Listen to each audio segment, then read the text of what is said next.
বানপানীৰ কবলত চিৰাঙৰ নাঙল ভাঙাকে আদি কৰি 25-30খন গাঁও চুবুৰীয়া ৰাষ্ট্ৰ ভূটানৰ পৰা নামি অহা পানীৰ ফলত ফেনে ফুটুকাৰে আইনদী নাঙল ভাঙা আৰু মাকৰা নৈৰ জলপৃষ্ঠ বৃদ্ধি পোৱাত এই বানৰ সৃষ্টি হৈছে।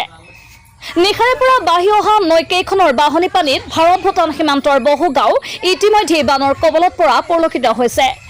সম্প্ৰতি বিপদসীমাৰ ওপৰেদি বৈ যোৱা নাঙল ভাঙাৰ নৈৰ পানীৰ ফলত যিকোনো মুহূৰ্তত অঞ্চলখনত ভয়ংকৰ বানপানীৰ সৃষ্টি হ'ব পাৰে বুলি আশংকা ব্যক্ত কৰি প্ৰায় 12-13খন গাঁৱৰ লোকৰ মাজত এক আতংকময় পৰিৱেশৰ বিৰাজ কৰা পৰিলক্ষিত হৈছে।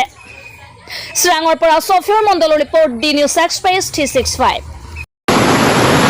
আজি হৈছে আমাৰ নাঙলভাঙা নদীত ভূটানৰ পানী এৰি দিয়াৰ ফলত বহুত বানৰ সৃষ্টি হৈছে আৰু এই বান এইবিলিত সৰ্ব ডাঙৰ এটা বান আৰু এই বানৰ ফলত আমাৰ এই অঞ্চলৰ 3টা BCDC ঔগুৰি পাটাবাৰী নাঙলভাঙা বেচৰবাৰীৰ BCDCৰ কমেও 25-26টা গাঁও বানৰ কবলত পৰিছে আৰু লগতে কিছুমান গাঁও পানীৰ তলত সোমাই গৈছে আৰু ইয়াৰ ফলত আমাৰ নদীত গৰাখহনীয়াটো অলৰেডি আগৰ পৰাই চলি আছিল। ইয়াৰ দাবীৰে আমি চৰকাৰ পক্ষক আমি প্ৰটেকশ্যনৰ ব্যৱস্থা কৰিবলৈ আগৰ পৰাই অনুৰোধ জনাইছিলোঁ, কিন্তু বৰ পৰিতাপৰ বিষয় যে যোৱা কেইদিনমান আগত আমাৰ এই অঞ্চলত এইখিনি দোকানৰ ওচৰত বহি কেনে আমাৰ BDO ছাৰ আৰু তথা প্ৰাক্তন MCLA আমাৰ ইয়াত উপস্থিত হৈছিল।